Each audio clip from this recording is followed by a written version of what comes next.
Dear my friends, I hope you will be fine. आज का हमारा टॉपिक है डाइजेस्टिव सिस्टम। क्या है आज का हमारा टॉपिक? आज का हमारा टॉपिक है डाइजेस्टिव सिस्टम। आज हम चर्चा करेंगे डाइजेस्टिव सिस्टम पे। किस पे? डाइजेस्टिव सिस्टम पे। तो आज मैं बता दूं कि डाइजेस्टिव सिस्टम है क्या। डाइजेशन मतलब होता है पाचन, सिस्टम मतलब होता है तंत्र। तो पाचन तंत्र, डाइजेस्टिव सिस्टम का मतलब हो गया पाचन तंत्र। ठीक है। अगर हम सबसे पहले पाचन को छोड़ दिए, अगर हम सिस्टम की बात करें, किसकी? सिस्टम की। अगर हम सिस्टम की बात करें तो सिस्टम मतलब तंत्र। सिस्टम का हिंदी क्या होता है? तंत्र। तो तंत्र है क्या? जाहिर सी बात, तंत्र क्या है? आप अगर हम सिस्टम की बात करें तो कई चीज़ों को मिला दिया जाए तो एक सिस्टम का निर्माण होता है। जैसे कंप्यूटर है तो कंप्यूटर अकेले वर्क नहीं करता है। क्यों? क्योंकि उसमें कई सारे कंपोनेंट्स मिलके तंत्र का निर्माण करते हैं, एक सिस्टम बनाते हैं। जैसे उसमें सीपीयू होता है, कीबोर्ड होता है, माउस होता है या अन्य सारी चीज़ें होती हैं। उसी प्रकार से हमारे बॉडी जो है, हमारा बॉडी भी कई अंगों से मिलकर एक तंत्र बनाता है। ठीक है। उसी को हम सिस्टम कहते हैं। क्या? Digestive system. मतलब डाइजेस्टिव सिस्टम मतलब होता है पाचन तंत्र। पाचन तंत्र का मतलब हो गया कि कई अंग, जब कई सारे अंग आपस में मिलते हैं तो एक सिस्टम बनाते हैं, लेकिन वे पाचन के अगेंस्ट बनाते हैं। मतलब पाचन में वह पार्टिसिपेट करते हैं कि वह पाचन कैसे होगा, किस वे में होगा, इस चीज़ को वह अंग डिसाइड करते हैं या उसमें वह पाचन में हेल्प करते हैं। तब जाके वह एक सिस्टम बनाते हैं और उसी को हम कहते हैं डाइजेस्टिव सिस्टम। ठीक है।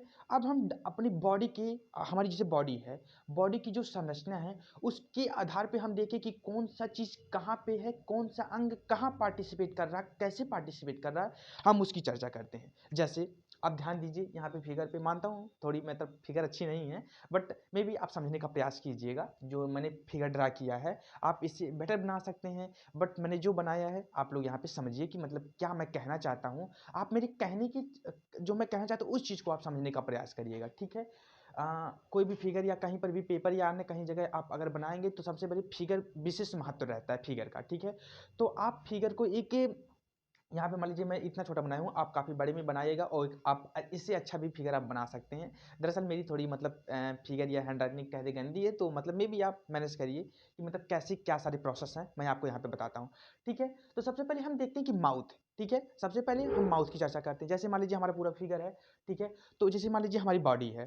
ठीक है। तो बॉडी है तो हम पाचन कहाँ कहाँ से स्टार्ट करते हैं। जैसे कोई भी चीज़ हम खाएं सबसे पहले खाएं तो पचा, फिर कैसे एनस में गया, रक्तम में गया, स्मॉल इंटेस्टाइन, लार्ज इंटेस्टाइन, कैसे कहाँ कहाँ गया, उसकी चर्चा हम करेंगे। सबसे पहले हम देख लेते हैं कि कैसी क्या सारी चीज़ें हैं हमारी बॉडी में, कौन कौन सा अंग कहाँ पार्टिसिपेट करता है। पहले हम उस अंग पे देखते हैं। ठीक है। ठीक है बच्चे, पहले सबसे पहले हम उस अंग को देखते हैं, उसके बाद हम चर्चा करेंगे कि कौन सा प्रोसेस कहाँ पे होता है।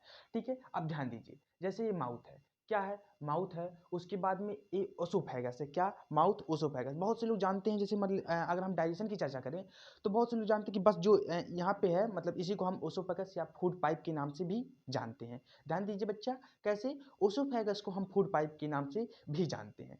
ठीक है। अब हम देखते हैं ओसोफेगस हो गया, उसके बाद आता है स्टमक। क्या आता है? स्टमक आता है। उसके बाद स्टमक के जस्ट नीचे यहाँ पे देखिए आपका लीवर है, लीवर भी पार्टिसिपेट करता है। उसके बाद लीवर के जस्ट नीचे यहाँ पे देखिए मटकी समान रचना है, बट ऐसे होती नहीं है। मे भी मैंने आपको समझाने के लिए ऐसे बना दिया है, आप इसे अच्छा भी बना सकते हैं। ठीक है। उसे क्या कहते हैं? Gall bladder. क्या कहते हैं? गाल ब्लैडर है। ठीक है। उसके बाद जस्ट इसी के बगल में आप देखिए क्या है? पैनक्रियाज। पैनक्रियाज पत्ते की समान रचना होती है। क्या है? पैनक्रियाज। पैनक्रियाज से कौन कौन से एंजाइम निकलते हैं? ठीक है। पैनक्रियाज से 3 एंजाइम निकलते हैं। ध्यान दीजिए बच्चा, पैनक्रियाज से कौन से 3 एंजाइम निकलते हैं। इसको अगर हम शॉर्ट फॉर्म की बात करें तो उसे हम लेट कहते हैं, LAT। अगर हम इसके फुल फॉर्म की बात करें तो जस्ट मैं अभी आगे चर्चा करूंगा, बट आप अभी के लिए यहाँ पे इतना देख लीजिए, इसे हम 3 एंजाइम में कौन कौन सा? LAT। अब LAT का है कौन सा एंजाइम, ए कहाँ पे पार्टिसिपेट करता है, कैसे पाचन में हेल्प करता है, इसकी चर्चा हम आगे करेंगे। बट अभी जो है, अभी के लिए बस इतना आप समझिए कि पैनक्रियाज से 3 एंजाइम निकलते हैं जिसे हम शॉर्ट फॉर्म में कहते हैं LAT। ठीक है। अब एक गाल ब्लैडर और जस्ट पैनक्रियाज के नीचे जो एक छोटी सी मतलब पाइप की समान आपको रचना दिख रही होगी, इसी को हम कहते हैं डेडुनम। क्या कहते हैं? डेडुनम कहते हैं। उसके बाद में उसी डेडुनम वाली पाइप को आप पकड़ के देखिए, यहाँ पे जो ऐसे ऐसे मतलब ब्लैक कलर से मैं आपको दर्शाया हूँ, इसे स्मॉल इंटेस्टाइन कहते हैं। कहने को तो स्मॉल इंटेस्टाइन है, बट ये काम में कहते हैं ना कि जो चीज़ देखने में छोटा होता है वो काफ़ी ज़्यादा मतलब यूजफुल होता है, या मतलब काफ़ी सारी चीज़ें मतलब यह काम करता है ना। तो नाम तो स्मॉल इंटेस्टाइन है, मतलब नाम तो छोटा, मतलब छोटी आंत है, लेकिन काम बहुत बड़ा करता है। कैसे करता है मैं आपको आगे बताऊंगा। ठीक है। उसके बाद देखिए स्मॉल इंटेस्टाइन जाके यहाँ पे लार्ज इंटेस्टाइन से जाके जुड़ गया है लार्ज इंटेस्टाइन से। वहाँ पे देखिए आपका जो सबसे नीचे है ये अपेंडिक्स है। इस समय अपेंडिक्स जो है वह पिछले टाइम में यह मतलब था, लेकिन इस समय धीरे धीरे मतलब लुप्त होना या गायब होना जिसे कहते हैं, लेकिन यहाँ पे अपेंडिक्स है, ये रेक्टम है, एनएस है। ठीक है। जस्ट नहीं तो आपको एक थोड़ा सा माइंड में आपको एक वे तो बन ही गया होगा कि कैसे क्या है हमारे बॉडी में, कैसे क्या डाइजेशन के पार्ट हैं, कैसे क्या कार्य करता है, इतनी सारी चीज़ें तो आपको समझ में आई गई होंगी। ठीक है। एक बार फिगर को और आप देख लीजिए, अच्छे से ध्यान से देख लीजिए। जैसे यहाँ पे सबसे पहले डाइजेशन में माउथ पार्टिसिपेट करता है, उसके बाद माउथ की जस्ट बाद में ओसोफेगस है, स्टमक है, स्टमक की जस्ट नीचे लीवर, गाल ब्लैडर, उसके जस्ट बगल में इधर अपोजिट साइड की अगर हम बात करें तो वह क्या होता है, पैनक्रियाज। पैनक्रियाज में 3 एंजाइम है, लेट, LAT। उसके बाद जस्ट नीचे उसी पाइप को अगर हम पकड़ के जस्ट नीचे आ जाए तो डेडनम है, उसके बाद में है उसी डेडनम को अगर देख ले ऐसे जो घुमा हुआ उसी को स्मॉल इंटेस्टाइन कहते हैं। ठीक है। उसके बाद जो ए वाला पार्ट है ऐसे से आपको दिखाया गया वह लार्ज इंटेस्टाइन है। उसके बाद में ए सीकम है आपका, ए जस्ट नीचे देखिए आपको बहुत छोटी सी संरचना दिख रही होगी, इसे ही अपेंडिक्स कहते हैं। उसके बाद में जस्ट यहाँ पे जो सबसे लास्ट में दिख रहा होगा पार्ट, एक ऐसी उंगली के समान जो यहाँ पे नहीं है ए वाला चीज, इसी को हम रेक्टम कहते हैं। और जो ए लास्ट का छोटा सा पार्ट है इसी को हम एनस कहते हैं। यहीं पे डाइजेशन समाप्त होता है। यहीं पे एनस के थ्रू है स्टूल के रास्ते जो भी मतलब वेस्ट मटेरियल होते सब बाहर निकल जाते हैं। फिगर देख के आपको इतना तो अंदाजा हो ही गया होगा कि कैसे क्या है, कौन सा अंग कहाँ पे पार्टिसिपेट कर रहा है, डाइजेशन में कैसे क्या है, इतना सारी चीज़ें हो गई हैं। ठीक है। अब हम देखते हैं डाइजेशन क्या है, कैसे सारे डाइजेशन होते हैं। अब हम मुद्दे मुद्दे की बात करते हैं, डाइजेशन का क्या मुद्दा है। ठीक है। जैसे अब हम बात करते हैं डाइजेशन।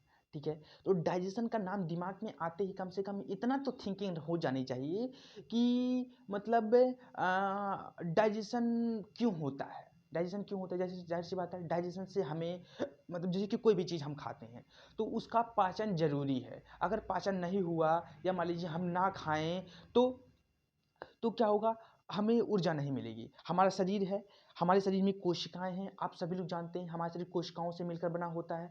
हर कोशिका को ऊर्जा चाहिए। अब वह ऊर्जा कहाँ से मिलेगी तो यह चर्चा या डिपेंड उस पर करता है। ठीक है।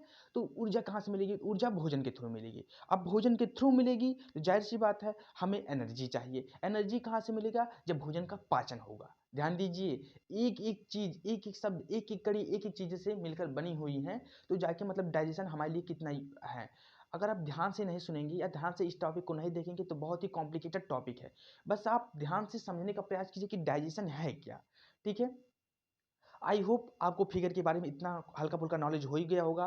ठीक है। अगर फिगर देखने के बाद उसके बाद में आप यहाँ पे देखिए सिस्टम मैंने बता दिया कि डाइजेशन में या पाचन में जितने भी अंग मतलब कई सारे अंग मिलके पाचन पाचन में हेल्प करते हैं या पाचन में हेल्प करते हैं, उसी को डाइजेस्टिक सिस्टम कहते हैं।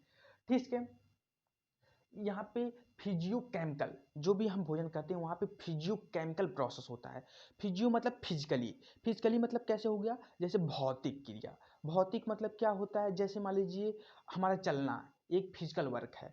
हम खेत में काम करते हैं, यह फिजिकल वर्क है। हम अपने रूम से कॉलेज तक गए, यह फिजिकल वर्क है। हमने साइकिल मतलब हमने साइकिल चलाया, मार्केट या अन्य कहीं जगह गए तो वह फिजिकल कार्य है। फिजिकल मतलब जो कार्य फिजिकली तौर पे किया जाए। अब केमिकली मतलब जो जिसमें उसमें कुछ केमिकल सब्सटेंस ऐड किए जाएं।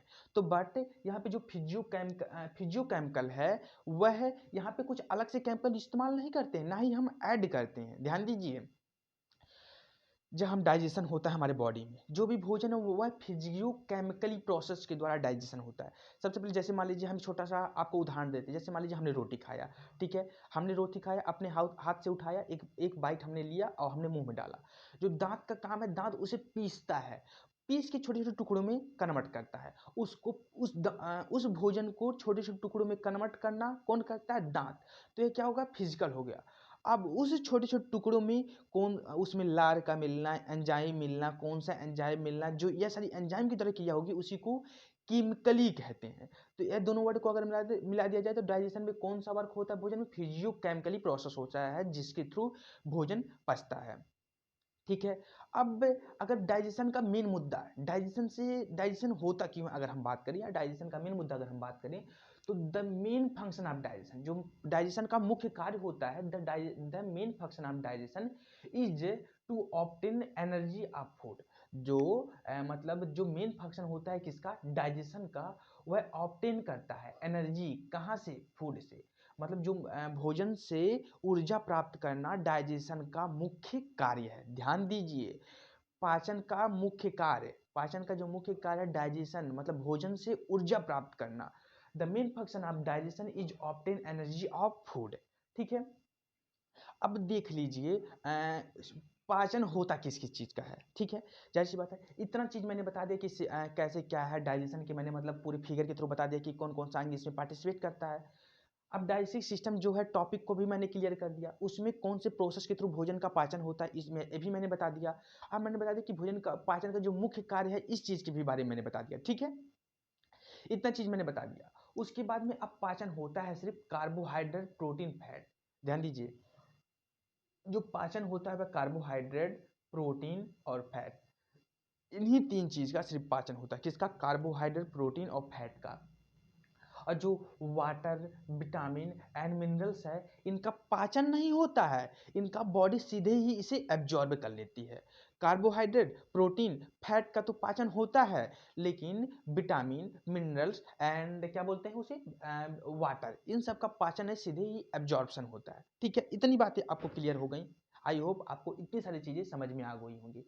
ठीक है, अब हम बात करते हैं part of digestion. Part of digestion की बात करते हैं। पार्ट ऑफ डाइजेशन में क्या आता है, सबसे पहले देख लीजिए, जो पार्ट ऑफ डाइजेशन है इसका जितने भी नाम है, ठीक है, वह नाम आपको याद होने चाहिए। क्यों, क्योंकि वो वाइवा में बहुत ही ज़्यादा पूछता है पार्ट ऑफ डाइजेशन। ठीक है, तो आपको यह नाम याद होने चाहिए। ध्यान दीजिए, क्या क्या है, mouth, pharynx, oesophagus, stomach, small intestine, large intestine, rectum, anus. ठीक है, ध्यान दीजिए क्या क्या है।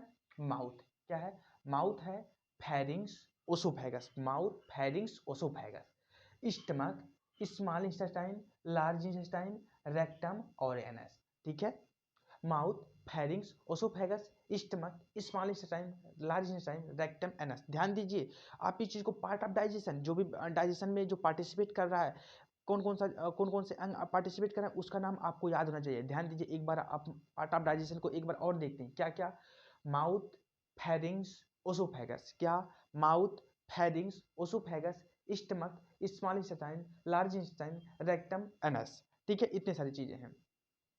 आप कंफ्यूज तो नहीं हो रहे हैं कि किस चीज़ का पाचन होता है, किस चीज़ का पाचन नहीं होता है, इस चीज़ पे लेके जब मैंने यहाँ पे कार्बोहाइड्रेट, प्रोटीन, फैट का पाचन होता है और वाटर, विटामिन एंड मिनरल्स का पाचन नहीं होता, इस पे आप कंफ्यूज तो नहीं हैं। क्यों, क्योंकि मुझे भी बहुत यहाँ पे बहुत ही ज़्यादा कन्फ्यूजन हुआ था। क्यों, आपको मैं बता देता हूँ कि कन्फ्यूजन क्या है। जैसे मान लीजिए हमें डाइजेशन पढ़ाया जा रहा है। आप ध्यान दीजिए, आप फिजियोलॉजी पढ़ रहे हैं, क्या फिजियोलॉजी पढ़ रहे हैं। ठीक है, फिजियोलॉजी में क्या मैंने नाम दिया है, कार्बोहाइड्रेट, प्रोटीन, फैट। ठीक है, कार्बोहाइड्रेट, प्रोटीन, फैट का पाचन होता है, जबकि वाटर, विटामिन एंड मिनरल्स का पाचन नहीं होता है, या सीधे ही बॉडी में एब्जॉर्ब हो जाते हैं। ठीक है, मैं आपको फिजियोलॉजी पढ़ा रहा हूँ। ठीक है, फिजियोलॉजी की में यह चीज, इस चीज़ का मैंने नाम लिया है। ठीक है, आपका मेन मुद्दा क्या, डाइजेशन। आप सिर्फ अपने माइंड में एक ही चीज़ बना के रखिए कि हम डाइजेशन देख रहे हैं। डाइजेशन किस मतलब किस किस वे पे, किस किस थ्रू हो रहा है।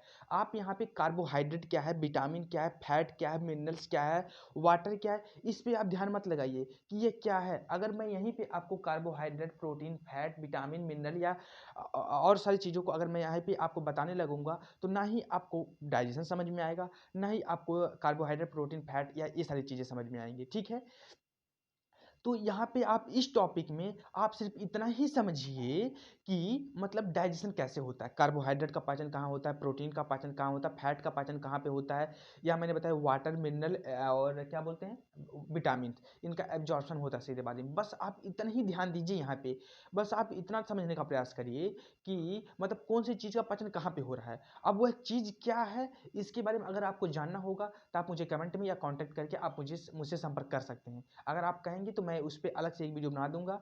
बट मैंने कार्बोहाइड्रेट के बारे में मैंने बताया है, मेरा वीडियो कार्बोहाइड्रेट पे है, तो अगर आपको कार्बोहाइड्रेट नहीं समझ में आया होगा तो आप वहाँ पे देख सकते हैं। ठीक है, अब हम बात करते हैं माउथ ऑफ बकल कैविटी की। ठीक है, माउथ ऑफ बकल कैविटी, इस जो हम सबसे पहले हमारा डाइजेशन कहाँ से, माउथ से स्टार्ट होता है। ठीक है, माउथ ऑफ बकल कैविटी। ठीक है, इसे हम कहीं कहीं आप देखोगे ना, माउथ को ही ओरल कैविटी या बकल कैविटी के नाम से भी जानते हैं। बट अगर आप माउथ या बकल कैविटी कुछ भी कहते हो तो चलेगा, बस मुद्दा सही होना चाहिए। ठीक है, माउथ या बकल कैविटी। ठीक है, अब आप देख लीजिए, सबसे पहले आप देख लीजिए माउथ। ठीक है, जैसे सब लोग भोजन करते हैं, अब ध्यान से देखिए, सब लोग अपने अपने बॉडी पे अब कॉन्सेंट्रेट हो जाइए कि हम कहने क्या हैं। सबसे पहले माउथ को आप ध्यान से देखिए, ठीक है, माउथ को ध्यान से देखिए। अब माउथ में क्या क्या है, सबसे पहले अगर हम माउथ की बात करते हैं, सबसे पहले दांत आता है, टीथ, उसके बाद में टंग, टीथ और टंग। टीथ और टंग को भी कहीं कहीं आपको बुक में पढ़ने को मिलेगा डाइजेशन वाले चैप्टर में, बट अगर हम टंग की बात करें तो टंग का विशेष महत्व तो नहीं होता डाइजेशन में, इसलिए मैंने यहाँ पे ऐड नहीं किया है, ठीक है। टंग स्वाद को बताता है, ठीक है। अगर टीथ की बात करूँ तो हाँ, टीथ जो है वह पार्टिसिपेट करता है किसमें, डाइजेशन में। बट टीथ के बारे में आप आते हैं, टीथ क्या करता है, भोजन को पीसता है, मतलब वह उसे छोटे छोटे टुकड़ों में कन्वर्ट करता है। और वह टीथ चार चार प्रकार के होते हैं, इंसीजर, कैनाइन, प्रीमोलर, मोलर, ठीक है। इतनी सारी चीज़ें, ये सारी चीज़ें आप भी जानते हैं, इसलिए मैंने इस पर चर्चा नहीं की है, ठीक है। बट जो मेन है, जो सारी मेन प्रोसेस है, मैं आपको बता रहा हूँ कि mouth, pharynx, oesophagus, stomach, smile, rectum और एनस, स्टमक, इस सारी चीज़ों के बारे में मैं बताऊंगा। टीथ और टंग ज़्यादा विशेष इंपॉर्टेंट नहीं था, लेकिन हाँ, टीथ का है, टीथ के बारे में मैंने बता दिया है कि वह छोटे छोटे टुकड़ों में भोजन को कन्वर्ट करता है, और कन्वर्ट करता है, और वह काटने, कुतरने या चीरने फाड़ने में हेल्प करता है, ठीक है। इतने सारी चीज़ें हैं, टीथ का भी ज़्यादा मतलब टीथ के बारे में ज़्यादा क्या बोलते हैं, ज़्यादा मतलब डिस्क्राइब नहीं किया गया है, या मतलब ज़्यादा उसके बारे में लंबा नहीं है, बस जितना है उतना मैंने आपको बता दिया है टीथ के बारे में, ठीक है। अगर आपको जानना होगा तो आप मुझे कमेंट करके बता सकते हैं, ठीक है। बट यहाँ पे जो माउथ या बकल कैविटी है, ये भी चीज़ है, इसके बारे में मैं आपको बता रहा हूँ, ठीक है। टीथ तंग को अगर मतलब टीथ तंग के बारे में मैंने बता दिया, उसके बाद में अब क्या बचता है उसमें, लार। लार मतलब स्लाइवा। अब उसकी चर्चा हम करते हैं, क्या, there are found of 3 pairs of salivary gland. अगर हम बात करें बकल कैविटी में अपने, तो there are found of 3 pairs, ध्यान दीजिए, 3 पेयर्स ऑफ स्लाइवरी ग्लैंड, मतलब हमारे माउथ में 3 जोड़ी लार ग्रंथियां होती हैं। ध्यान दीजिए, कितनी जोड़ी, 3 जोड़ी लार ग्रंथियां होती हैं। कहाँ पे, हमारे माउथ में, कहाँ पे, बकल कैविटी में, ठीक है। कितनी जोड़ी, 3 जोड़ी लार ग्रंथियां होती है। There found of 3 pairs of salivary gland, ठीक है। कौन कौन सी, पेरिटोइड ग्लैंड, पेरिटोइड ग्लैंड, सब मिंडुबल ग्लैंड, ठीक है। उसके बाद सब लिंगुअल ग्लैंड, ठीक है। पेरिटोइड ग्लैंड, सब मिंडुबल ग्लैंड, सब लिंगुअल ग्लैंड, ठीक है।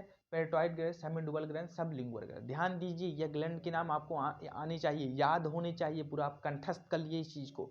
क्या क्या है, पेरिटोइड ग्लैंड, सब मिंडुबल ग्लैंड और सब लिंगुअल ग्लैंड, ठीक है। यही पेरिटोइड ग्लैंड जो होती है वो सांप में जहर का कार्य करती है। यही ग्लैंड उसमें सांप में पाई जाती है, जो मतलब उसमें जहर की जिसे थैली कहते हैं, या मतलब जहर जो बनाता है सांप में, वो पेरिटोइड ग्लैंड ही होता है, ठीक है। उसी के थ्रू बनता है। आपको ग्लैंड के नाम याद हो गए, ठीक है। अब हम बात करते हैं पर डे।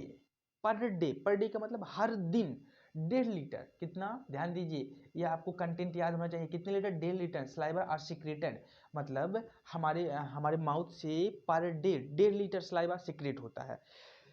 आप कहेंगे कि सलाइवा, सलाइवा मतलब लार, ठीक है। तो कितना, 1.5 लीटर, 1.5 लीटर सलाइवा साबित होता है, ठीक है। अब जैसे कि मतलब अगर हम कहें कि लार बने ही ना, तो यह किसी मतलब डिजीज या और सारी मतलब यह हमारी बॉडी का नॉर्मल तो एबनॉर्मल कंडीशन नहीं बनता है, ठीक है। अगर हम बात करें कि अगर हम, जैसे कि मतलब पेप्सी होता है ना, पेप्सी का जो डिब्बा होता है 1 लीटर वाला, अगर 1 या 1.5 लीटर वाला, अगर उसमें हम अपने लार को अगर हम एकत्रित करें तो लगभग वह पूरा फुल ही हो जाएगा एक दिन में। क्यों, क्योंकि 1.5 लीटर होता है, दिन भर साबित होते रहता है। अगर किसी व्यक्ति को लार ना बने तो क्या होगा, अगर वह डिब्बा उसको पिला दे एक बार में, तो क्या डाइजेशन या और सारी चीज़ों को प्रोसेस करेगा, नहीं। क्यों, क्योंकि मतलब जब भी हम भोजन करते हैं, तब तब किस किस टाइम पे मतलब वह करता, अगर एक ही बार में पी गए तो ऐसा थोड़ी सी प्रोसेस है कि मतलब वह डाइजेशन में हेल्प करेगा, वह एक अलग प्रोसेस है, ऐसा नहीं है। हर पर डे मतलब पूरे दिन भर में 1.5 लीटर लार्ज साबित होता है, यह एक मानक है वैज्ञानिकों के तौर पे, ठीक है। क्या, per day 1.5 litre saliva are secreted, मतलब हमारे माउथ से 1.5 लीटर लार्वा सिक्रेट होता है, ठीक है। उसमें एक लार्वा में क्या होता है, ध्यान दीजिए, लाइसोजाइम लाइसोजाइम, हमारे लार में एक लाइसोजाइम नाम का एंजाइम होता है, जो क्या करता है, किल ऑफ द बैक्टीरिया, बैक्टीरिया को किल करता है, ठीक है। अब आप कहेंगे कि लाइसोजाइम, लार में लाइसोजाइम होता है, ठीक है। तो अगर हम बात करें लाइसोजाइम एंजाइम जो है मतलब है वह क्या कार्य करता है लाइसोजाइम, तो मैंने अभी बताया कि किल ऑफ द बैक्टीरिया। बट आप कहेंगे कि हम भोजन कर रहे हैं, डाइजेशन कर रहे हैं, तो यहाँ पे बैक्टीरिया कहाँ से आ गया, बैक्टीरिया का क्या मतलब रोल है, कैसे आप यह बैक्टीरिया को किल करेगा, ठीक है। तो जैसे कि मतलब हम भोजन बनाते हैं ना, भोजन बना रहे हैं, कोई भी भोजन हम बना रहे हैं, ठीक है। तो हाँ, मैं मानता हूँ कि आप ढक के उस चीज़ को बनाओगे, वह स्टेलाइज हो जाएगा, वह कंटामिनेटेड नहीं रहेगा। बट आप जानते हो ना, जो हमारे यह इन्वायरमेंट है, जो यह वातावरण है, इसमें कई प्रकार के पैथोजेंस बैक्टीरिया जो हमारे लिए लाभदायक या हानिकारक कई सारी चीज़ें हैं, या मतलब है, तो मान लीजिए हमने खाने के लिए उस चीज़ को निकाला, किसी प्लेट या अन्य चीज़ों में निकाला, ठीक है, निकाल के मैंने रख दिया, ठीक। अब जब भी वह इन्वायरमेंट के संपर्क में आएगा तो कुछ ना कुछ वह कंटामिनेटेड, जाहिर सी बात होगा, ठीक है। या मान लीजिए मैंने अपने हाथ को साफ किया, उतने अच्छे से नहीं साफ हुआ, मान लीजिए कितने बच्चे साफ कर ले, हल्का फुल्का तो रह ही जाता है, ठीक है। तो उस चीज़ को हमने उठाया, वातावरण के संपर्क में आया, अब मैंने माउथ में डाला। सबसे पहले माउथ में लाइसोजाइम जाता है, उस भोजन को कंटामिनेटेड अगर है तो उसे मतलब उसे मतलब बैक्टीरिया जो भी चीज़ें हैं उसे वह किल कर देता है वहाँ पे, ठीक है, लाइसोजाइम, ठीक है। अगर आप कहेंगे कि लाइसोजाइम किल किया, अगर बच गया तो मान लीजिए सभी चीज़ को ना किल कर पाया, तो हाँ, आपका क्वेश्चन उठना जायज़ है। आपके दिमाग में जो क्वेश्चन उठ रहा है कि मान लीजिए लाइसोजाइम से जो चीज़ बैक्टीरिया अन्य सारी चीज़ें बचेंगी वह कैसे किल होंगी, तो उस चीज़ को मैं आगे बताऊंगा। बट कहते हैं ना कि 100% 90% ये वही ये लाइसोजाइम जो होता है किल कर देता है, ठीक है। उसके बाद मैं बताऊंगा कि जो बचे हुए हैं वह कैसे किल होते हैं। उसके बाद आप देखिए लार में टाइलिन और डायस्ट्रोज होता है। क्या होता है? टाइलिन और डायस्ट्रोज होता है। ये दोनों का सेम ही कार्य है। टाइलिन और डायस्ट्रोज का क्या? Digestion of the starch. क्या? Digestion of the starch. Starch जो होता है पॉलीसेक्राइड होता है। स्टार्च का अगर हिंदी की हम बात करें तो मंड, और अगर हम हिंदी की बात करें तो चोकर। आप सब लोग जानते ही होंगे, जाहिर सी बात है, मंड सबके घर पे रोटी बनती होगी। क्यों? आप लोग खाते हो ना, जाहिर सी बात है, लंच बॉक्स में लेके आते ही होगे। तो आप सभी लोगों को पता है इसके बारे में। और जितने भी लोग रूम लेके रहते हैं या घर पे, मतलब लगभग सभी लोग रोटी से ही वाकिफ होंगे। स्टार्च जाहिर सी बात है सबके अंदर पाचन होता है स्टार्च का। क्यों भाई, होता है कि नहीं? जिसके घर नहीं होता वो कमेंट करके बता देगा, ठीक है। तो पाचन होता है किसका? स्टार्च का, ठीक है। Digestion of the starch. Starch क्या है? पॉलीसेक्राइड है। ये मैंने कार्बोहाइड्रेट में ही आपको बता दिया था, ठीक है। जैसे मतलब आटा है तो आटे को हम चाल के बनाते हैं ना, उस चीज़ को हम चालते हैं, तभी उसके बाद हम रोटी को बनाते हैं ना, ठीक है। तो जो चालते हैं ऊपर जो चोकर आता है उसी को मंड या स्टार्च कहते हैं। कितना हूँ अगर हम आटे को चाल लें, बट हम आटे से चोकर को अलग नहीं कर सकते। अगर मान लीजिए पूर्णतः अगर हमने चोकर को अलग कर दिया तो आटा रह ही नहीं गया, वह तो मैदा बन जाएगा, जाहिर सी बात है। जो मतलब अगर हम मान लीजिए नॉर्मली अगर हम 4 से 5 रोटी या 6 रोटी खाते हैं, अगर हम मैदे की अगर रोटी खाएं तो डाइजेस्ट ही नहीं होगा। क्यों? क्योंकि में स्टार्च है ही नहीं है, जो हमारे लिए मतलब उतना मतलब क्या बोलते हैं बेनिफिट नहीं है। बट हमें रोटी जाहिर सी बात खानी चाहिए, उसमें स्टार्च होता है जो कि हमारे लिए बहुत ही बेनिफिट होता है, ठीक है। उसके बाद म्यूकस। म्यूकस जो होता है वह क्या कहता है? It make the food of sticky. Sticky का मतलब होता है बोलस। बोलस मतलब लेई, ठीक है। आपने देखा होगा। अब हम लेई को कैसे बताएं? जैसे मान लीजिए क्या बोलते हैं, सॉस। आपने देखा ना सॉस किसका? आप अगर हम सॉस की बात करें तो जैसे मतलब कि मोमो या अन्य चीज़ का अगर हम सॉस ले लें, जैसे कि मतलब किसान केचप या सारी चीज़ें हो गई ना, तो वो है। तो सेम हूबहू ऐसे नहीं होता, बट एक समझने का आप बे समझिए कि मैं समझाना क्या चाहता हूँ, ठीक है। जैसे मान लीजिए हम भोजन कर रहे हैं, ठीक है। मान लीजिए रोटी हम खा रहे हैं, काफ़ी लॉन्ग टाइम से अपने रखे माउथ में, हम उस चीज़ को बकल कैविटी के माध्यम से उसे चबा रहे हैं, ठीक है। मान लीजिए उसे चबा रहे हैं, पीस के वो कर दिए। मान लीजिए बीच में कहीं से कंकड़ या कोई सारी चीज़ें आ गई। अब मान लीजिए अब हम उस चीज़ को निकालें, तो मान लीजिए हम उस चीज़ को बाहर निकालें, ठीक है। मैंने उस चीज़ को देखा तो देखते हैं ना कि ले मतलब वहाँ पे कुछ लार या सारी चीज़ छोटी छोटी चीज़ें मिलकर हो जाती हैं, और उस चीज़ को हम देखते हैं तो उसी को लेई कहते हैं, ठीक है। वही बोलस होता है, वही म्यूकस क्या कहता है? It make the food of sticky. Sticky रूप में कन्वर्ट कर देता है, ठीक है। अब इसे के रूप में कन्वर्ट कर देता है। क्यों ऐसी सारी चीज़ें होती हैं? क्योंकि जैसे कि मतलब हमारा पूरा शरीर है, ठीक है। हमारे शरीर को ऊर्जा की आवश्यकता होती है। वह ऊर्जा हमें कहाँ से मिलती है? भोजन से मिलती है, ठीक है। तो भोजन से मिलती है। अब उसमें इतने सारी चीज़ें कुछ मतलब यहाँ पे जो तोड़ना फोड़ना जो भी सारी चीज़ें फिजिकली और केमिकली भी यहाँ पे स्टार्ट हो गया, ठीक है। आई होप आपको बकल कैविटी समझ में आया होगा। बकल कैविटी की जितने सारे प्रोसेस थे उतने सारे मैंने बता दिए हैं बकल कैविटी के बारे में। अब हम चर्चा करते हैं किसमें? ओसोफेगस की। आप ध्यान दीजिए, किसकी? ओसोफेगस की। अब हम चर्चा करते हैं किस चीज़ की? ओसोफेगस की। किसकी? ओसोफेगस। ओसोफेगस की। अगर ओसोफेगस की अगर हम लंबाई की बात करें तो it is a 25 centimetre long. यह है 25 मतलब 25 सेंटीमीटर लंबा होता है। It is a 25 centimetre long, 25 centimetre long होता है। It is a muscular tube. जाहिर सी बात है ये मस्कुलर ट्यूब का ही बना, मतलब ह्यूमन का है तो मस्कुलर ट्यूब का ही बनाएगा, जाहिर सी बात है। It is muscular tube.